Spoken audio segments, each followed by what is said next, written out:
안녕하십니까, 레피드입니다. 2월 3일 두산중공업 보도록 하겠습니다. 먼저 증시 보겠습니다. 코스피 1.67%, 코스닥 2.15% 상승하면서 마무리했고요. 간밤에 이제 미국 증시가 좋은 방향으로 마무리를 하면서 우리나라 증시도 좋게 마무리를 했습니다. 하지만 이제 수급을 보았을 때는 사실 수급 자체가 뭔가 강하게 들어오지 않았고요. 증시 자체는 이렇게 급 반등을 했지만 사실 오늘 바이오 종목 그리고 진단키트 종목 위주로 좀 강하게 반등을 하고 실적주, 성장주 위주로는 뭐 크게 반등을 하지는 못했던 것 같습니다. 그래서 아직까지는 뭔가 증시 자체가 반등을 하더라도 건강한 반등이 아니고 좀 기술적인 그런 바이오 위주로의 그런 테마 위주로 상승을 했기 때문에 좀 더 지켜봐야 되겠다라는 생각이 좀 들고 있고요. 외국인 투자자가 크게 매도를 한 이후에 지금 1,000억 이하로 이렇게 매수를 했기 때문에 사실 좀 더 지켜보는 것이 좋을 것 같습니다. 그래서 오늘도 이제 상승을 하긴 했습니다만 뭔가 증시가 건강하게 올라갔다라는 느낌은 들지 않고요. 그리고 저점 이 하락분 대비해서는 강하게 반등을 하지 못했습니다. 그래서 우리나라는 특히 이제 설 연휴 동안 휴장이었기 때문에 좀 더 이제 그 다른 나라들이 반등을 할 때 오르지 못했는데요. 지금 이 하락분의 절반을 채우기도 사실 부족한 부분인데 지금은 좀 더 시간이 필요해 보이죠. 그 수급 자체가 좀 이제 강하게 들어왔다면 이제 좀 긍정적으로 볼 수 있겠지만 확실히 이제 기관 수급도 좀 줄어들고 있고요. 외국인 수급이 조금 들어왔긴 했습니다만 여전히 계속해서 매도하는 방향으로 진행이 좀 되고 있다는 점에서 좀 보수적인 접근이 필요할 것 같습니다. 금융 투자도 오늘 매도를 좀 했고요. 나머지 투자자들은 조금 매수를 했습니다만 크게 많은 양이 아니었기 때문에 증시 하락분에 대해서는 뭐 아직까지는 부족하다. 그리고 코스닥을 보았을 때도 마찬가지입니다. 저점 대비해서 지금 크게 반등을 하지 못했고요. 사실 올랐다고 하더라도 뭔가 반도체와 같은 그런 기술주들이 크게 올랐다라기보다는 바이오 종목 위주로 좀 크게 반등을 했기 때문에 2%라도 뭔가 좀 좋지 않은 그죠? 일반 투자자들에게는 좋지 않은 그런 반등이었습니다. 그래서 좀 더 지켜보는 게 좋겠네요. 주봉도 월봉도 이제 모두 무너졌는데요. 여기서 이제 증시 하락이 좀 멈출지 계속해서 이제 러시아 쪽에서 그런 정세가 좋지 않기 때문에 좀 더 지켜볼 필요가 있겠고요. 투자자를 보더라도 기관 투자자가 오늘 팔았지만 이제 외국인 투자자는 큰 매도는 멈췄습니다만 그래도 크게 들어오지는 않습니다. 기관 투자자도 사실 금융 투자 위주로 좀 들어왔었고요. 투신도 좀 들어오긴 했습니다만 그렇게 많은 양이 아니었기 때문에 아마 계속해서 지켜보도록 하겠습니다. 자, 그 다음에 이제 지수 선물을 보게 되면 지금 또 미국 증시가 지금 크게 좀 하락을 하고 있고요. 나스닥을 포함해서 다우까지도 좀 하락을 하고 있고요. 그 다음에 유럽 증시도 지금 이제 1% 가까이 좀 하락을 하고 있는 모습이죠. 프랑스 같은 경우는 뭐 크게 하락하지 않았지만 그래도 증시 분위기가 또 좋지는 않은 모습입니다. 그래서 내일 또 금요일이고 하니까 또 우리나라 증시도 약세를 띨 가능성도 있기 때문에 아직까지는 섣불리 판단하기보다는 좀 천천히 접근하는 것이 좋을 것 같습니다. 자, 그다음에 채권 수익률도 보시면은 1.8%입니다. 계속해서 이제 좀 상승 방향으로 자리를 잡고 있고요. 1.8% 이상 올라갈 확률이 굉장히 크죠, 이제는. 그죠? 금리 인상이 진행됨에 따라서 계속해서 이제 올라갈 확률이 크고요. 지금 이제 올라가는 속도가 많이 늦춰졌습니다만, 결국에는 금리 인상이 진행되면서 미국 10년물 국채금리도 올라가는 방향으로 진행될 겁니다. 그래서 고점을 한번 찍고 떨어질 가능성이 크고요. 2%대는 충분히 진입할 거라고 생각을 합니다. 그래서 지금 이제 급하게 올라가지 않는다면 증시 자체에는 지금 부담스러운 상황은 없지만 그래도 요것도 이제 계속해서 주시를 할 필요는 있을 것 같고요. 이 국채 수익률이 올라간다는 것 자체가 이제 주식 수익률보다 국채 쪽으로 이제 돈이 몰릴 그런 가능성이 크기 때문에 이 국채 수익률을 주목을 하는 것이고요. 그래서 저번에도 이제 제가 말씀을 드렸지만 이런 모든 글로벌 증시에 풀린 그런 돈들은 굉장히 합리적으로 움직입니다. 그래서 돈이 이제 이득을 볼 수 있는 구간, 그리고 손해를 최소화할 수 있는 구간을 이제 찾아서 계속해서 움직이게 되어 있고요. 거기에 따라서 이제 이 증시가 오르고 내리고, 그 다음에 국채 금리가 오르고 내리고, 그 다음에 그 중간에 이제 시장이 껴가지고, 네, 정부가 껴서, 네, 기준금리를 올리고 내리고, 이런 식으로 좀 진행을 합니다. 그래서 좀 이제, 중간 조종자 역할을 하게 되고요. 큰 흐름 자체는 이제, 사이클을 돌게 되는 것이죠. 그래서, 위험 자산으로 한번 돈이 물렸다가 이제 빠질 때, 이런 안전 자산으로 돈이 물리게 되어 있고요.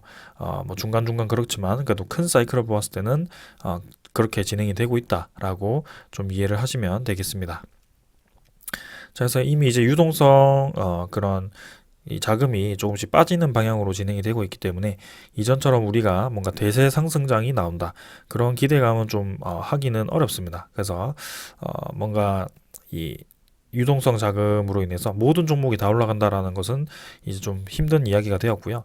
우리는 그 중에서도 이제 올라갈 수 있는 종목들을 좀 선별을 해서 장기적으로 좀 접근을 해야 된다라고 말씀을 좀 드리고 싶습니다. 그래서 지금 단기적으로 뭐 단타를 치는 것도 좋지만, 네. 굉장히 이제 지금 위험한 구간이고요. 사실 증시 전체가 이제 조금씩 떨어지는 방향으로 진행되고 있기 때문에 그 단타 자체를 잘못 투자를 했을 경우에는 큰 손실을 입기 쉽습니다. 네, 그래서 계속해서 이제 저점 매수를 하고 분할 매수를 하면서 좀 이제 그런 목표가를 기다리는 그런 자세가 좀 필요할 것 같고요.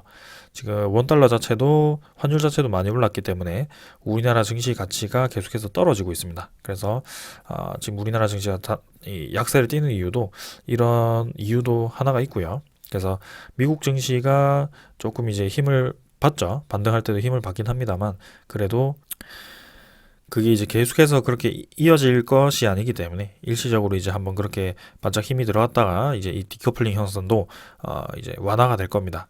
그때까지 우리는 좀 이제 시간을 두고 지켜볼 필요가 있을 것 같고요. 지금 올해 초반, 그죠? 1분기 정도는 좀 이제 가볍게 지켜보심이 좋을 것 같습니다. 자, 오늘 요 정도로 증시 보고요. 네, 종목 보도록 하겠습니다. 네, 두산중공업 보겠습니다. 250원 상승해서 17,950원으로 마무리를 했고요. 1.4% 상승하면서 마무리했습니다. 자, 시간의 가격은 18,100원으로 형성이 좀 되었고요. 18,300원까지 초반에 이제 상승을 하다가 조금 이제 힘이 빠지면서 장을 마무리했습니다.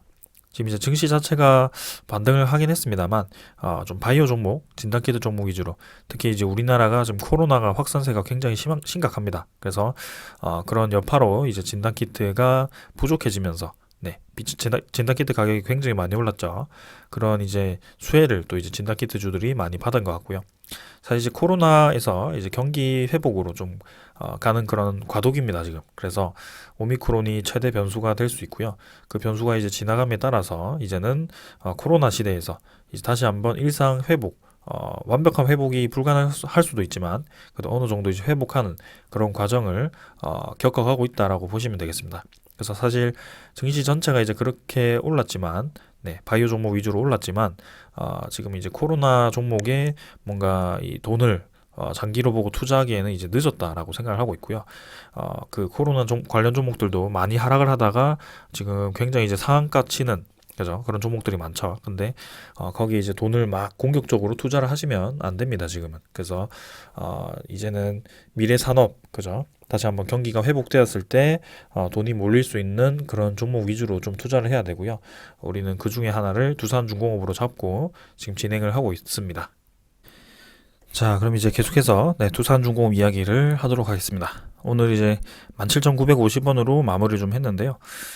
이제 2월 3일이죠, 오늘이. 그래서 제가 말씀을 드리던 그 2월 3일, 2월 4일, 2월 7일 중에 하루가 이제 지났습니다. 그래서 최종 유상증자 가격은 2월 7일에 결정이 되게 되고요. 그 2월 3일, 4일, 7일에 그 평균값을 A라고 하고 2월 7일에 대한 종가를 B라고 했을 때 그 A와 B를 구해서 네, 이제 비교를 해서 낮은 가격을 선택을 하게 되고요.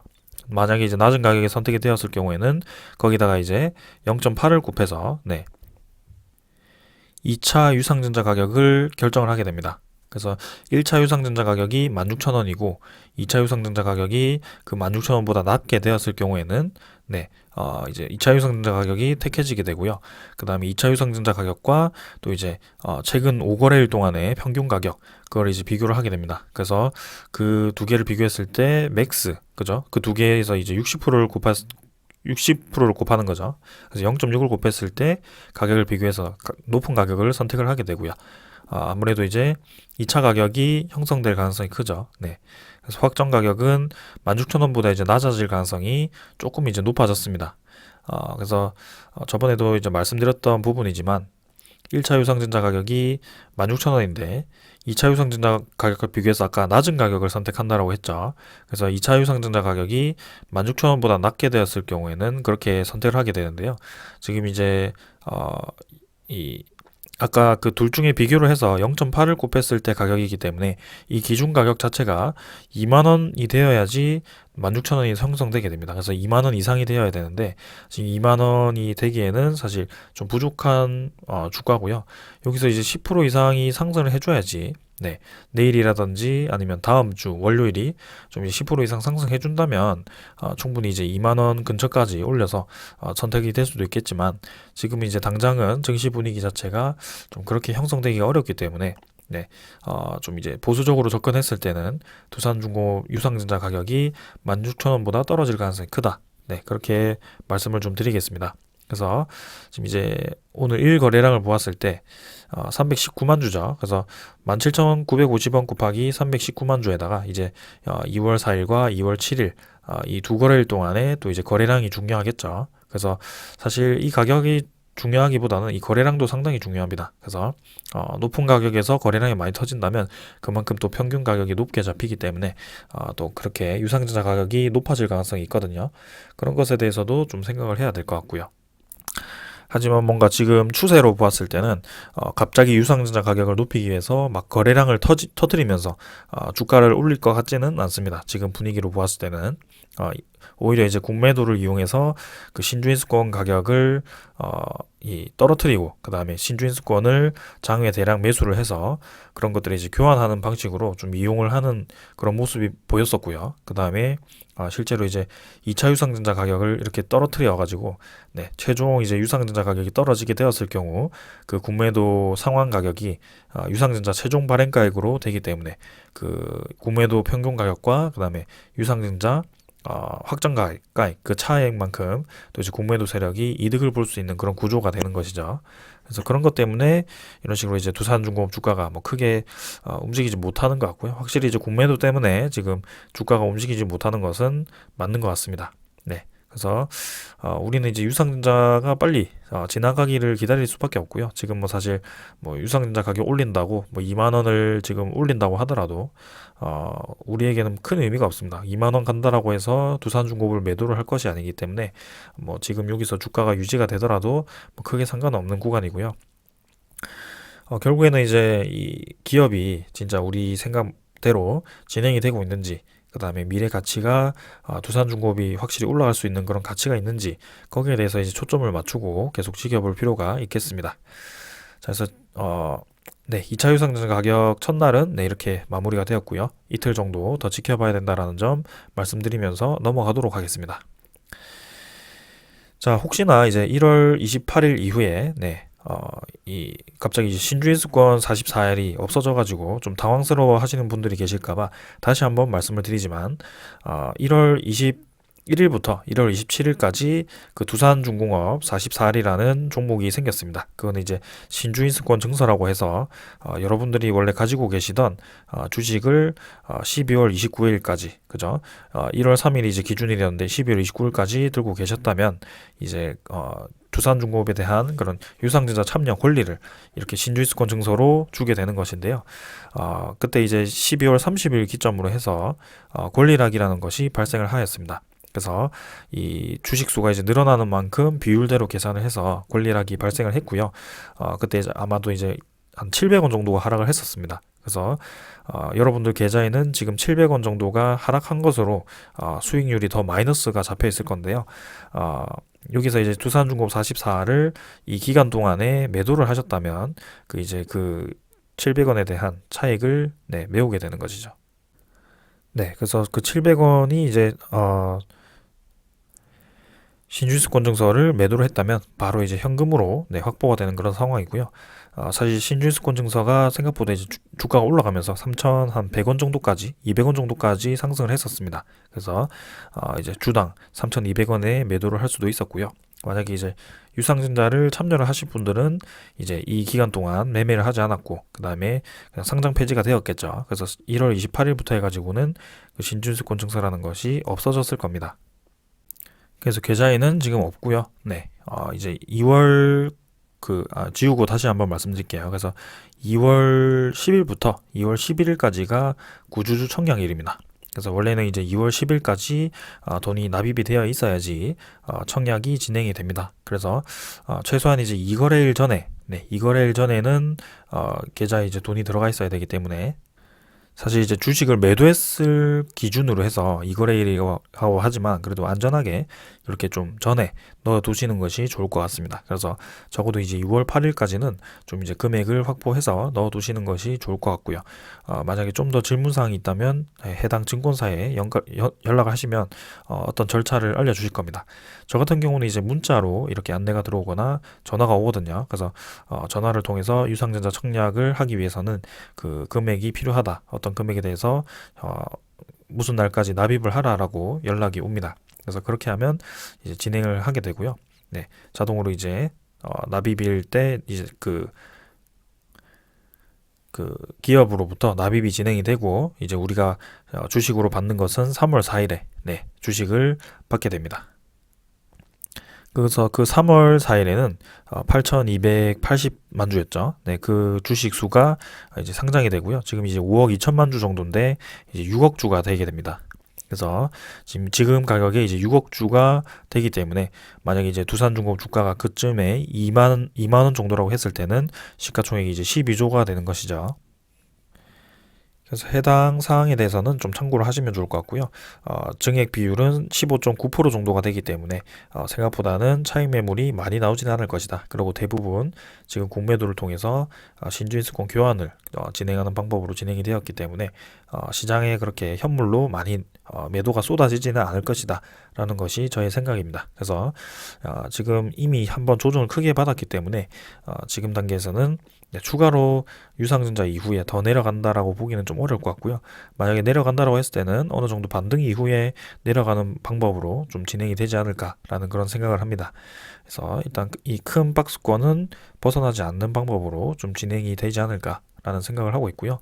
이제 3월 유상증자 진행 이후에 4월부터 해가지고는 좀 이제 올라가는 방향으로 생각을 해봐야 될 것 같습니다. 자, 그래서 이제는 이렇게 음운구름이 형성이 되었을 때 이 음운구름을 어떻게 돌파하는지에 대해서 좀 이제 지켜볼 필요가 있는데요.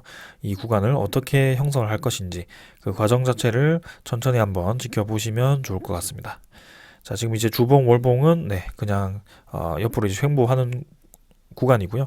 이제는 25월봉선까지 주가가 도달을 했습니다. 그래서 이쯤에서는 이제 반등이 좀 나와야 되는 시기이기도 한데요. 한번 그 흐름 자체를 지켜보도록 하겠습니다.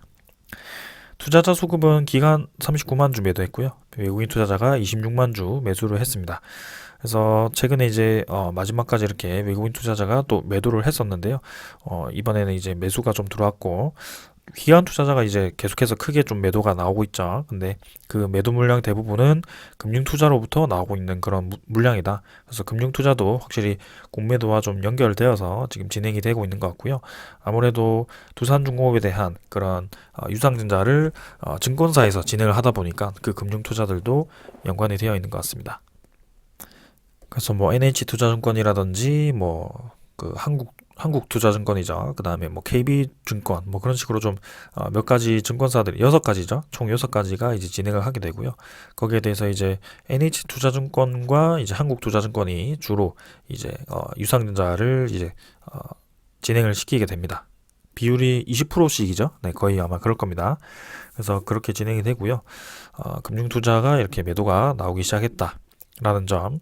하지만 이제 연기금 투자자는 이렇게 또 매수가 들어오면서 계속해서 이제 한 번씩 매도가 나오긴 합니다만 매수 방향을 그대로 유지를 하면서 진행을 하고 있고요.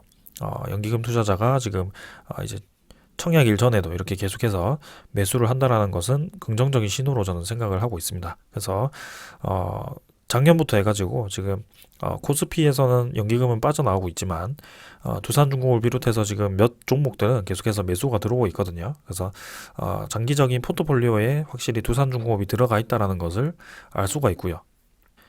확실히 미래지향적으로 지금 투자를 하고 있는 것으로 보입니다.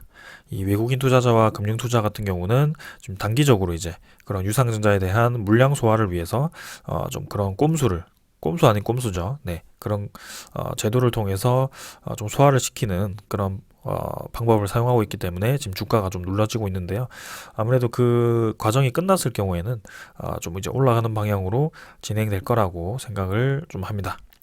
그래서 오늘 이 정도로 다 확인을 했고요. 두산중공업 사실 뭐 증시 반등한 만큼 생각보다 많이 오르진 못했지만 이 이틀 동안 금요일과 그다음에 다음 주 월요일에 어떻게 또 주가가 형성될지 또 이제 궁금하기도 하고요.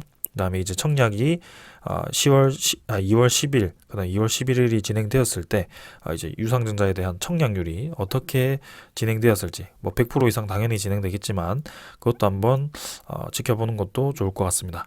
그래서 사실 이제 뭐 무난하게 이렇게 뭐 18,000원 정도에서 유상증자가 이제 평균 가격이 형성되었다라고 했을 경우에는 0.8을 곱했을 때는 이제 8천 아니죠. 14,400원이 됩니다. 그래서 유상증자 가격은 16,000원과 비교해서 이제 14,400원이 결정이 될 것 같고요. 그 이제 마지막 2월 7일의 종가 대비해서도 사실 60%를 곱하면 그죠? 60%가 그 5거래일 동안에 60%를 곱해도 이제 14,400원이 맥스이기 때문에 아마 최종 유상증자 가격은 14,400원 정도로 형성이 될 가능성이 큽니다. 이 2월 7일과 2월 3일, 2월 4일 평균 가격이 18,000원이 되었을 때 말씀드리는 거고요.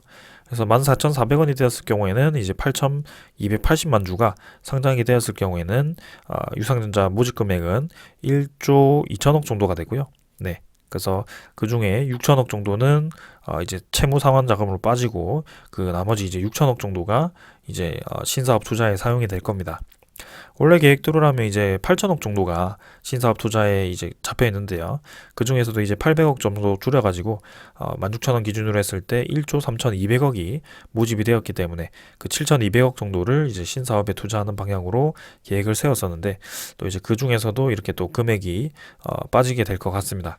그래서 그 신사업에 대한 방향은 확실히 정해져 있었고요. 일단 첫 번째는 수소 터빈이었습니다. 수소 가스 터빈이었고요. 두 번째가 해상풍력이었고요. 세 번째가 이제 SMR과 비롯한 그런 3D 프린팅이라든지 그런 쪽이었습니다. 그 다음에 네 번째가 연료전지였습니다. 그래서 이 두산중공업 기업 입장에서 어떤 부분을 이제 축소를 시킬지, 투자를 축소시킬지는 좀 더 지켜봐야 되겠지만 일단 당장 진행되고 있는 것은 해상풍력과 SMR이라고 생각합니다. 연료전지도 뭐 두산퓨얼셀을 이제 시작해가지고 같이 이제 협력을 하고 있기 때문에 이 세 개 정도는 확실히 진행을 할 거라고 생각하고요. 수소터빈에 대해서는 아직까지는 이제 가스터빈 그 검증 실증 단계에 있기 때문에 이제 가스터빈이 지금 우리나라 국내에서 상용화가 되진 않았거든요. 그래서 수소 가스터빈이라는 것은 지금 두산중공업이 개발한 가스터빈과는 조금 별개입니다. 그래서 여기는 이제 LNG라든지 그런 다른 가스들이 이제 사용이 되고요. 수소라는 것은 이제 진짜 이제 블루수소라든지 그런 수소 자체 아주 수소 자체만으로 이제 연소하기 어렵기 때문에 또 이제 수소와 이제 다른 연소 가스를 섞어서 뭐 사용하긴 합니다만 그래도 기술 자체가 아직 전 세계적으로 수소 터빈을 개발한 기업은 아직 없습니다. 그래서 공격적으로 이제 목표를 잡았을 때 2027년 상용화였기 때문에 그 투자 금액을 이제 조금 축소를 할 수도 있을 것 같긴 하고요.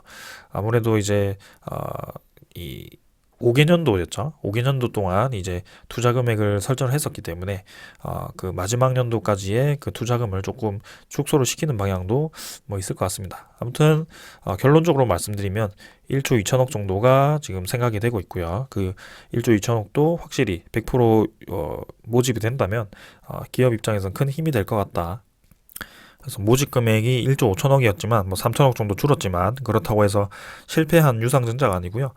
두산중공업 기업 입장에서 이미 이제 그 유상증자 가격을 잡을 때부터 조금 이제 높게 잡은 겁니다. 네. 그리고 두산 대주주가 지금 그 70% 정도밖에 참여를 하지 않았기 때문에 사실상 기업 입장에서도 마냥 이제 두산중공업에 대한 그런 유상증자 목표가액을 높이기는 쉽지는 않았을 겁니다. 그래서 어느 정도 감안을 했을 것 같고요. 이 유상증자 최종가액을 낮아지는 것에 대한 그런 대안을 다 마련을 해놨을 거라고 생각을 합니다. 그래서 우리는 뭐 유상증자에 대한 그 과정을 이제 끝까지 지켜보는 것만이 남았고요. 또 이제 기습 유상증자가 없겠죠. 네, 없어야 됩니다, 이제는. 그래서 재무가 좀 많이 개선이 진행될 거기 때문에 저번에도 말씀드렸지만 6천억 정도면은 이제 올해 그 차입금 올해 만기가 되는 그 차입금은 대부분 이제 다 상환이 가능합니다. 그래서 올해는 이제 이 연구개발과 그 다음에 투자에 집중할 수 있는 그런 한 해가 될 가능성이 크고요. 네, 그 다음에 올해 이 초부터 좀 이제 수주 소식이 많이 들려오고 있기 때문에 확실히 두산중공업에 힘이 들어갈 것으로 생각이 됩니다. 그래서 이번에 유상증자 그 마무리까지 3월까지는 확실히 이제 고비가 지금 진행이 되고 있고요. 우리가 이제 좀 힘든 기간이 한 두어 달 정도 조금만 더 버티면 이제 조금 반등하는 시기가 오지 않을까라는 생각을 하면서 좀 더 버텨보도록 하겠습니다. 지금 증시 분위기도 썩 좋지 않으니까 조금만 더 버텨주셨으면 좋겠습니다. 자, 오늘 증시 요 정도로 보고요. 네, 차트 요 정도로 보고 공매도 잔고 한번 확인해 보겠습니다. 자, 공매도 잔고는 또 이제 증가를 했습니다. 1720만 주 정도고요. 잔고 자체는 이제 계속해서 좀 늘어가는 방향으로 진행이 되고 있습니다. 어, 그래서 이제 이 공매도 잔고가 늘어가다가도 이제 마지막에 한 번에 또 상환이 되는 경우가 많았기 때문에 거기에 대해서도 좀 주목을 할 필요가 있겠고요. 그 기간을 이제 3월 4일이라고 저는 좀 생각을 하고 있습니다. 네, 그래서 그렇지 않고서야 이렇게 공매도 잔고가 계속해서 늘어날 이유도 없고요. 그동안에 그 공매도 거래, 그죠? 이해할 수 없었던 이 공매도 거래가 신주입수권과 관련이 있었다라는 것이 이 3월 4일에 증명이 되지 않을까라는 것이 저의 생각입니다. 그래서 3월 4일에 외국인 지분율과 그 공매도 잔고가 어떻게 될지 또 기대가 되고요. 이제 한 달 정도 뒤면은 그 결론이 날 것 같습니다. 자, 이제 공매도 거래도 많이 줄었습니다. 12만 주고요. 업택률 적용과 예외 뭐 조금 뭐 비슷하지만 뭐 크게 많은 양 아니었습니다. 그래서 공매도 거래도 많이 줄었고요. 이제는 늘어나기보다는 그 이제 3월 4일 유상증자 마무리를 위해서 뭐 이 공매도 세력들도 조금 이제 공매도를 그만하지 않을까라는 생각이고요. 네, 조금만 더 지켜보도록 하겠습니다. 자, 그다음에 이제 대차잔고 보겠습니다. 대차잔고도 네, 늘었죠, 오늘은. 네, 그래서 360만 주 체결이 되었고, 상한은 42만 주. 자, 이제 고점을 찍고 이제 떨어지는 듯 하다가 또 이렇게 2월 3일 설날 첫 시작부터 이렇게 설 이후에 첫 시작부터 또 대차 잔고가 이렇게 늘어나는 모습이었고요. 잔고 자체는 네, 7,790만 주 정도로 네, 진행이 되고 있습니다. 그래서 공매도 거래가 좀 줄었기 때문에 대차 잔고도 사실 지금보다 더 증가하기보다는 좀 이제 유지하는 방향으로 갔으면 하는데 일단은 네, 좀 더 지켜보도록 하겠습니다. 자, 종목 상세는 이제 외국인 추정 25만 주에서 당일 36만 주 정도로 진행이 되었고요. 네, 조금 더 증가를 했죠. 그래서 보유율 자체는 7.2%, 계속해서 이제 보유율 자체는 낮게 유지가 되고 있습니다. 그래서 여기서 크게 변할 것 같진 않고요. 변하는 시점은 이제 3월 4일 정도, 네, 그 정도가 될 것 같습니다. 그래서 우리는 한 달 정도 좀 더 이제 기다리고 그다음에 이제 나머지 한 달 정도는 이제 유상증자 소화 정도, 네, 소화 기간 정도로 생각하고 네, 차분히 그냥 기다리는 것이 좋을 것 같습니다. 그 와중에도 이제 계속해서 이런 좋은 가격이 유지가 된다면 네, 또 저점 매수를 할 수 있는 좋은 기회가 될 것이기 때문에 한번 그런 것도 고려를 해보겠습니다. 자, 그다음에는 이제 뭐 네, 대차 잔고도 다 확인을 했고요. 두산중공업에 대한 소식 보도록 하겠습니다. 자, 일단은 네, 첫 소식은 뉴스케일 파워 소식입니다. 이제 네, 뉴스케일 파워가 상반기에 나스닥에 상장이 된다라고 했죠. 그래서 3월에 증권 신고를 끝내고 이제 상장할 수 있다라는 얘기가 나오고 있는데요. 거기에 대해서 이제 삼성물산이 또 이제 투자를 감행을 하였습니다. 그래서 이제는 두산중공업, 그러니까 GS에너지, 삼성물산 이렇게 세 기업이 SMR 그 뉴스케일 파워에 투자를 진행하게 되었고요. 이렇게 한국 기업이 공격적으로 미국 SMR 기업에 투자를 하고 있습니다. 사실 뭐 좀 아쉬운 부분은 이제 우리나라 SMR 기업이 이렇게 전문 기업이 없어가지고 우리나라 자체적으로 지금 투자를 받지 못하고 이렇게 해외 기업, 특히 이제 미국 기업에 이렇게 투자를 하는 것이 조금 아쉽긴 합니다만, 어떻게 본다면 이제 SMR 시장을 선점하기 위해서 기업 차원에서 지금 선제적으로 투자를 진행하고 있다라고 이해를 하시면 되겠습니다. 그래서 뉴스케일 파워에 3천만 달러를 투자를 하게 되었고요. 이건 이제 두산중공업에 대한 직접적인 소식은 아니지만, 이렇게 삼성물산이, 아이고 잘못 누르네요. 삼성물산이 대표적으로 네, 이렇게 또 뉴스케일 파워에 투자를 하면서 네,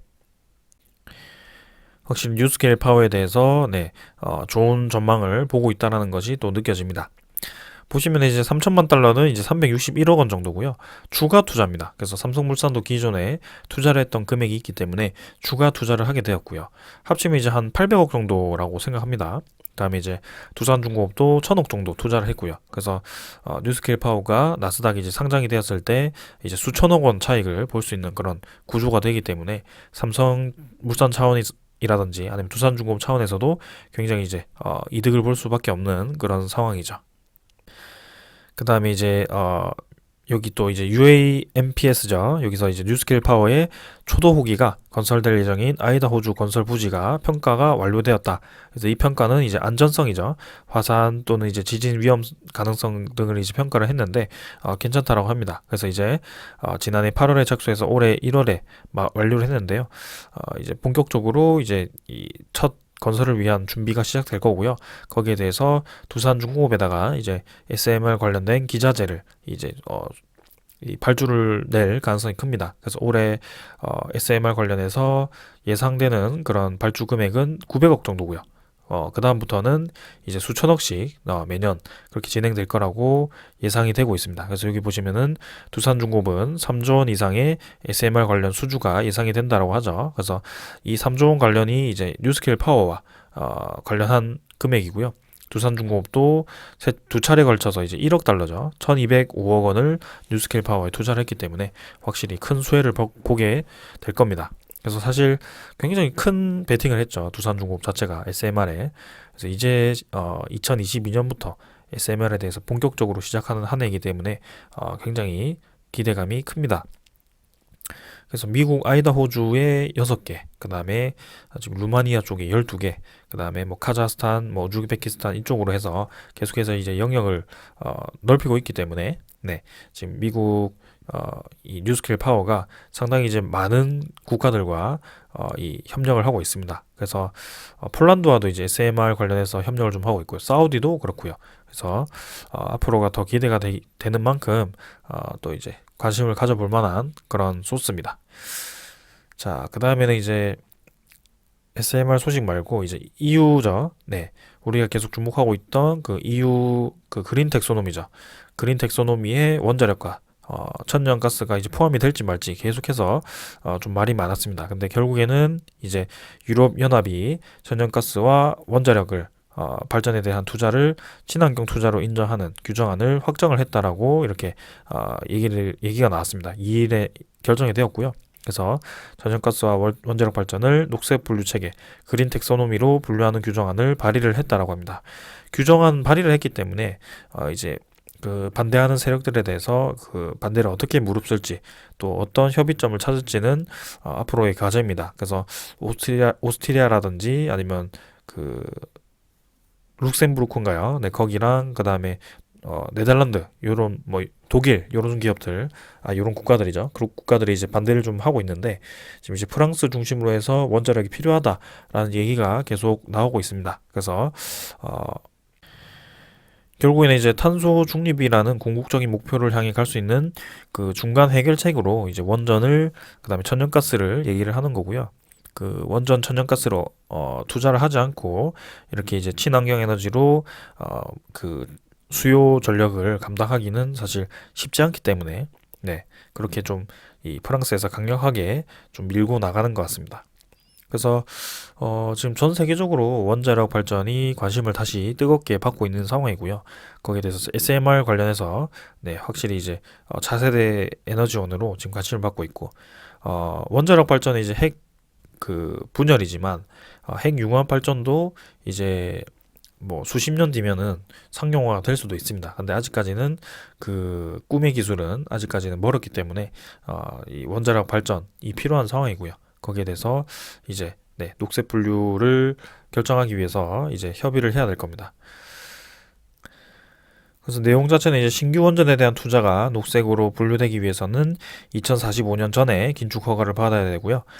원전 건설 계획과 조달된 자금이 있고, 그 다음에 2050년까지 방사성 폐기물을 안전하게 처리할 계획과 부지, 자금이 있는 국가에 있어야 된다라는 조건이 딸리게 됩니다. 그래서 이게 승인이 되었다라고 해서 완벽하게 승인이 된 것은 아니고요. 좀 조건부 승인이긴 하지만 그래도 좀 이제 그런 EU의 펀드, 그린 펀드가 움직일 수 있는 원자력으로 좀 움직일 수 있는 좋은 기회가 되었기 때문에 그 다음에 전 세계적으로 지금 원전에 대한 인식을 바꿀 수 있는 그런 기회가 되었기 때문에 의의가 있다라고 생각을 합니다. 자, 지금 이제 이 에너지가 수요가 계속해서 높아지는 상황에서 또 이런 이제 러시아발 네, 에너지 전쟁 조짐이 또 보이고 있다라고 하니까 계속해서 그 에너지 안보가 중요시 되고 있습니다. 그래서 지금 미국과 러시아, 그 다음에 서방과 러시아 이런 식으로 우크라이나를 두고 지금 이 국가들 간 신경전을 벌이고 있는데요.